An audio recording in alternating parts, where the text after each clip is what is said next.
Hello नमस्कार दोस्तों, स्वागत है आपका my YouTube channel GK with Saurabh sir में।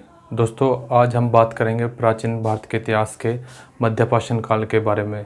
दोस्तों अगर आपने मेरे चैनल को सब्सक्राइब नहीं किया तो प्लीज़ चैनल को सब्सक्राइब कर लें और बेल आइकन को प्रेस कर लें ताकि आपको टाइम टू टाइम वीडियो मिलती रहे।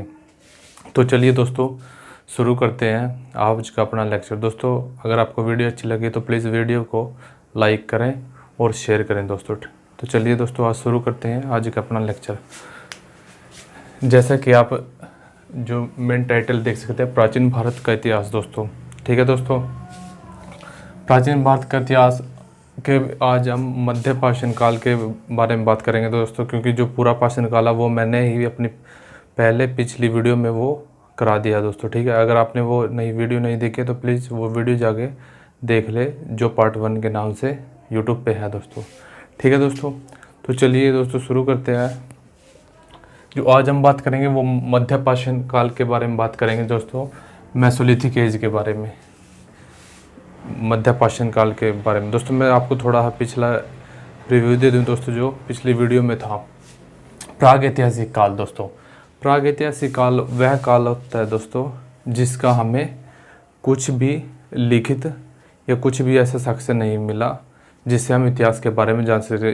जो प्रागैतिहासिक काल होता है दोस्तों वो होता है जिससे हम चीज़ों के जो टाइम का पत्थर या जो भी अन्य औजार वस्तुएं जो उनका अध्ययन करके जो हम जानकारी इकट्ठा करते हैं और उनके बेस पे एक इतिहास का निर्माण करते हैं, उसको प्रागैतिहासिक काल दोस्तों बोलते हैं।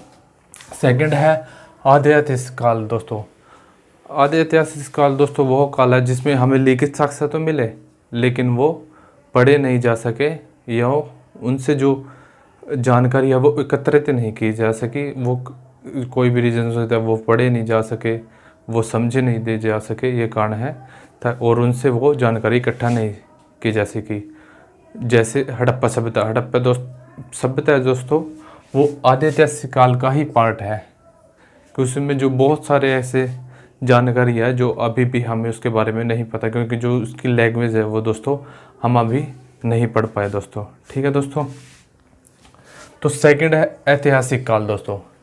ऐतिहासिक काल दोस्तों जो हड़प्पा सभ्यता के बाद का काल है उसको ऐतिहासिक काल बोलते हैं, जो ऋग्वेद से स्टार्ट होता है, क्योंकि ऋग्वेद के बारे में दोस्तों हमें जानकारी मिलती है और ऋग्वेद को हमने पढ़ा भी है और समझा भी है, क्योंकि वो हमने अच्छी तरह से उससे जो है जानकारी प्राप्त कर लिया, इसलिए हम उसको ऐतिहासिक काल बोलते हैं दोस्तों। तो चलिए दोस्तों शुरू करते हैं मध्यपाषाण काल। मध्यपाषाण काल का जो टाइम पीरियड है दोस्तों वो 12,000 साल पहले से लेकर 10,000 साल पहले तक है दोस्तों। 12,000 साल पहले से लेकर 10,000 साल पहले तक का है दोस्तों। जो मध्यपाषाण काल का टाइम पीरियड है दोस्तों वो लगभग 2,000 साल का ही रहा है। जो मध्यपाषाण काल का जो टाइम पीरियड है वो 2,000 साल का रहा है। ठीक है दोस्तों, जो 12,000 साल से लगभग 20 लाख साल पहले तक का जो टाइम पीरियड है दोस्तों वो रहा है पूरा पाषाण काल में दोस्तों। ठीक है दोस्तों, तो चलिए मैं आपको बता देता हूँ जो मध्यपाषाण काल में जलवायु का परिवर्तन दोस्तों। जैसे कि आपको पता है जो मध्यपाषाण काल की जो इम्पोर्टेंट एक घटना है वो है जलवायु परिवर्तन दोस्तों। ठीक है दोस्तों, क्योंकि मध्यपाषाण काल में जो है वो जलवायु में काफ़ी परिवर्तन देखा गया है, जिससे जो मानव के रहन सहन और उसके जो क्रियाकलापों में काफ़ी अंतर नज़र आया और वो विकसित होने लगे दोस्तों। आपको जैसे कि पता है जो मानव की उत्पत्ति है वो अफ्रीका में हुई है। जो अफ्रीका जो कॉन्टिनेंट है उसमें मानव की उत्पत्ति हुई है। और दोस्तों जब मानव अफ्रीका में रहता था तो उसके बाद जो अफ्रीका की जो जलवायु में है ना काफ़ी सारा परिवर्तन आया दोस्तों, जिससे वहाँ से जो मानव था, जो वहाँ पे मानव रहता था, उसने आसपास की जगहों को खोजना शुरू कर दिया जहाँ जलवायु ठंडी हो। तो इसलिए दोस्तों वहाँ से जो अफ्रीका से जो है जो मानव है वो अलग अलग जगहों पे जाने लगा। जैसे भारत जो एशिया कॉन्टिनेंट है और जो यूरोप कॉन्टिनेंट है, ऐसी अनेक जगहों पे मानव उस समय जाने लगा। जो भारत में जो मानव जो आया था दोस्तों वो लगभग 60-70 हज़ार साल पहले। जो उसका एक सबूत मिला वो केरल में मिला दोस्तों, जहाँ पे जिस मानव कंकाल जो केरल में मिला, जो उसका जो ढांचा है, जो उसका जो गुणसूत्र है वो जो अफ्रीका में जो उस समय मानव था उससे साथ मैच होते हैं। तो इस आधार पर इतिहासकार कहते हैं कि जो वो मानव है उस समय वो अफ्रीका से ही भारत में आया था। ठीक है दोस्तों। तो ऐसे जो जलवायु का जो परिवर्तन का जो महत्वपूर्ण है वो इसलिए है दोस्तों क्योंकि उसने मानव के जो रहन सहन पे काफ़ी फर्क डाला था दोस्तों। उसके बाद आ जाता है हथियारों का विकास। जो सबसे इम्पोर्टेंट जो हिस्सा है जो मध्य पाषाण काल का या जो पूरा पाषाण काल का वो है हथियार, जो कि उस समय पत्थर से बने होते थे। और जो अपना मध्य पाषाण काल और जो नवपाषाण काल में उसमें जो हथियार हैं वो कई और धातुओं से मिलकर भी बनने लगे थे। और हड्डियों के भी उस समय दोस्तों जो मध्य पाषाण काल में हथियार मिलने लगे थे।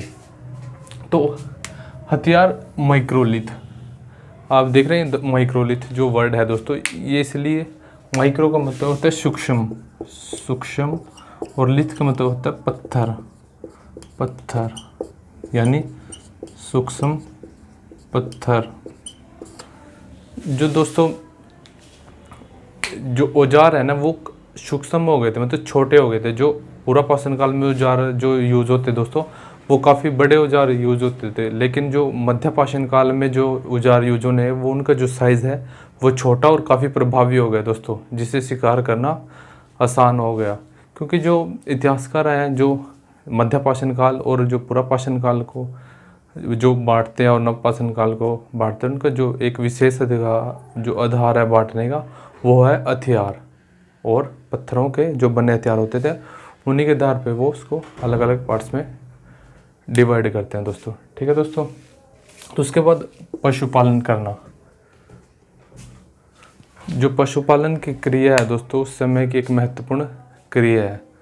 जो पशुपालन जो है मध्य पाषाण काल में पशुपालन शुरू हो गया था दोस्तों।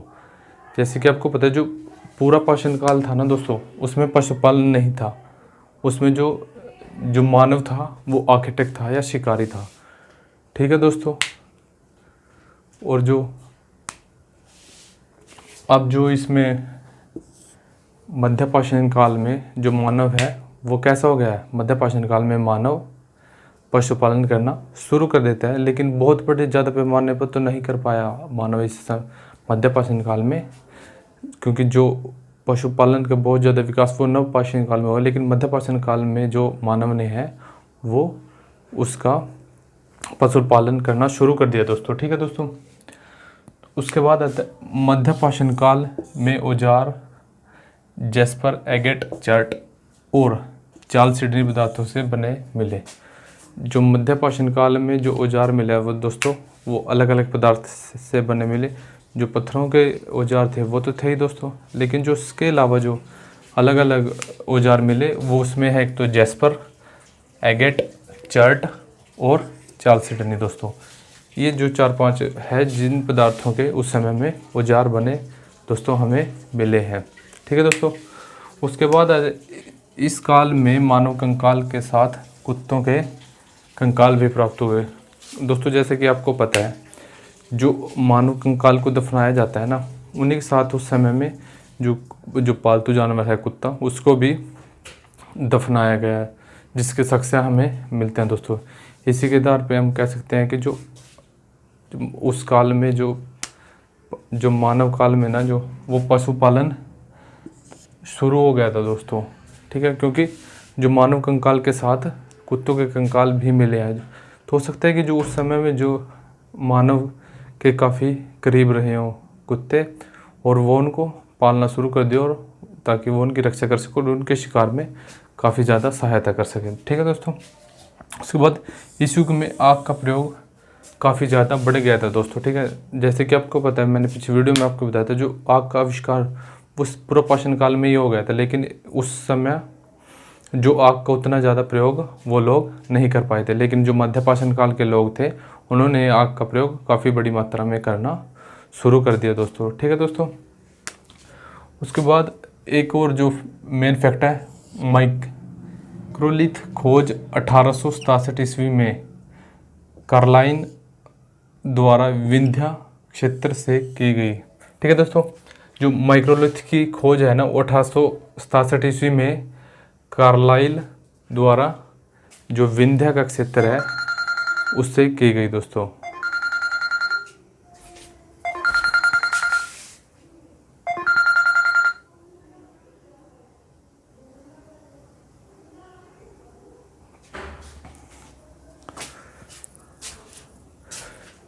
जो माइक्रोलिथ, जो इस पीरियड को जो माइक्रोलिथ किया गया है वो इसी के बेस पे कहा गया है दोस्तों, क्योंकि जो माइक्रोलिथ वर्ड का प्रयोग है ना दोस्तों, वो जो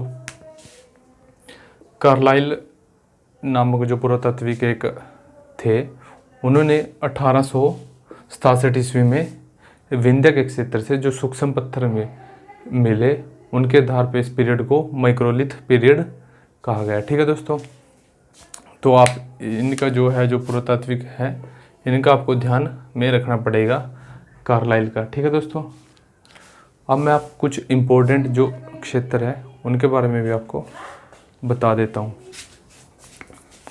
तो चलिए दोस्तों, मैं अब आपको इसके बारे में जो उस समय के जो महत्वपूर्ण स्थान है उनके बारे में भी आपको बता देता हूँ दोस्तों।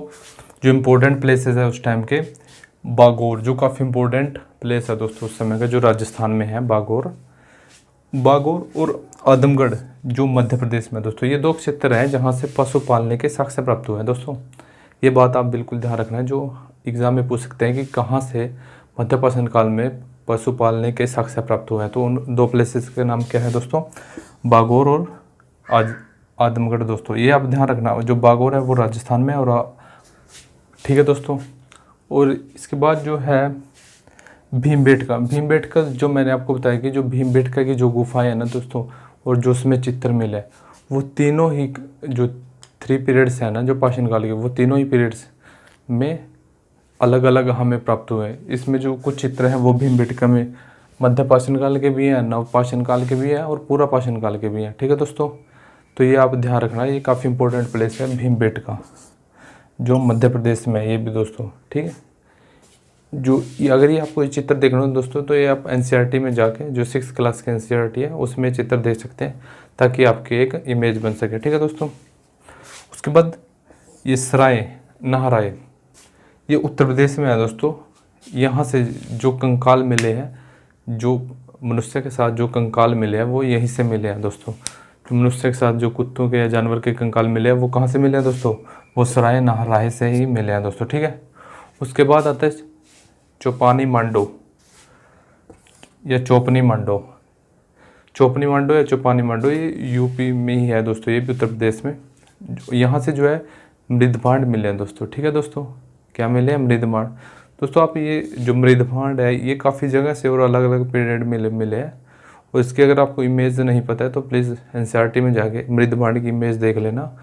और जो बच्चे गाँव से हैं उनको तो डेफिनेटली पता होगा कि मृदभांड कैसा होता है और क्या होता है। ठीक है दोस्तों, और एक लंगनाज जो गुजरात में दोस्तों, ये भी काफ़ी महत्वपूर्ण प्लेस है जो मध्यपाषाण काल का है, क्योंकि यहाँ से भी काफ़ी मध्यपाषाण काल के साक्ष्य मिले हैं। ठीक है दोस्तों, और मैंने आपको मैप में बता दिया, ये राजस्थान में बागोर और भीमबेटका जो मध्य प्रदेश में दोस्तों। ठीक है, तो ये था दोस्तों मध्यपाषाण काल, क्योंकि मध्यपाषाण काल से दोस्तों बहुत ज़्यादा क्वेश्चन नहीं आता, क्योंकि इसका टाइम पीरियड और साक्ष्य काफ़ी कम है दोस्तों। ठीक है, जो अगला जो मेरा लेक्चर होगा वो नवपाषाण काल पे होगा दोस्तों, जो काफ़ी इंपॉर्टेंट है और जहाँ से क्वेश्चन काफ़ी ज़्यादा बनते हैं। ठीक है दोस्तों, तो चलिए दोस्तों आज की वीडियो यहीं ख़त्म करते हैं। अगर आपको ये वीडियो अच्छी लगी हो तो प्लीज़ लाइक करें और शेयर करें। ठीक है दोस्तों, और मेरे चैनल को ज़रूर सब्सक्राइब करें। और चलिए मिलते हैं आपको अगले वीडियो के साथ, जो नवपाषाण काल के बारे में मैं आपको बताऊँगा।